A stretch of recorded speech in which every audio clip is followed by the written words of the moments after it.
Every time the tide rolls out, it leaves behind temporary microcosms, tidal pools, that brim with vibrant life. These miniature worlds are cradles of contrast, harsh and gentle, exposed and protected. A single pool might contain delicate clownfish darting through waving anemones, prickly sea urchins clinging to stone, and vivid purple algae spreading like ink across the surface.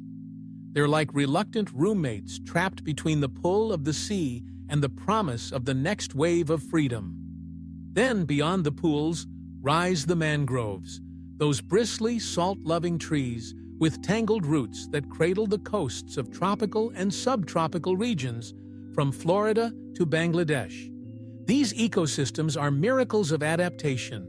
Their roots trap sediment, protect against storm surges, and create nurseries for juvenile fish. Without the rhythmic nourishment of the tides, mangroves wouldn't flourish. And without mangroves, countless marine species and entire coastal communities would be far more vulnerable to flooding, erosion, and the growing threats of a warming world. Tides are not only architects of biology, they are weavers of culture. For as long as humans have watched the water, they have seen themselves in its movements. The tide has inspired songs, stories, and symbols, from ancient myths to modern metaphors. We speak of tides turning in our lives, of fortune rising and falling like the sea, of emotions surging, retreating, and returning again. The tide becomes a mirror, not just of Earth's gravity, but of the human experience. This poetic link isn't just superstition.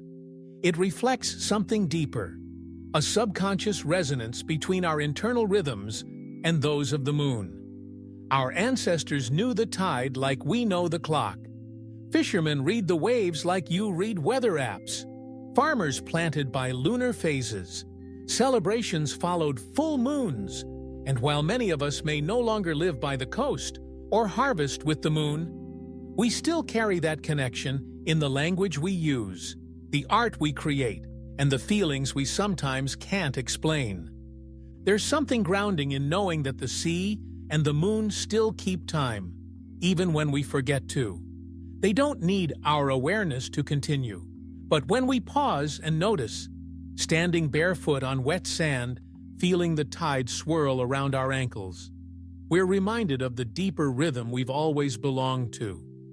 In that moment, you're standing not just on a beach, but within a living clock, one that pulses through coral reefs, sings through mangrove forests, breathes in estuaries, and flows through coastal bloodlines.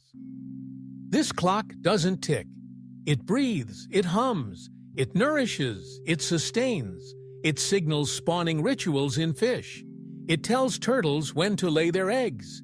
It stirs the feeding grounds of whales and the floating journeys of plankton.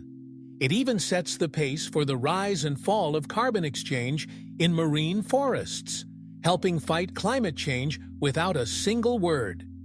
The sea, then, is not just moving, it is listening. And the moon remembers.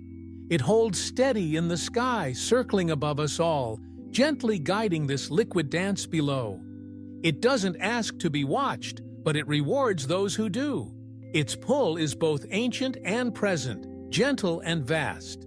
Even in our most advanced cities, tides still govern the rhythm of coastal life. Ports operate by their schedule. Engineers build according to their rise and fall. Fishermen still glance upward, just as their ancestors did, knowing that something far away is guiding the life beneath their boats. So next time you're near the sea, whether in reality or just in imagination, take a moment, feel the pulse, smell the salt, watch the waves kiss the shore. You are not separate from it. You are a part of its rhythm, shaped by its timing, inspired by its flow. The tide is not only a force of nature, it is a storyteller, and it tells a tale that links star and stone, moon and mangrove, science and soul.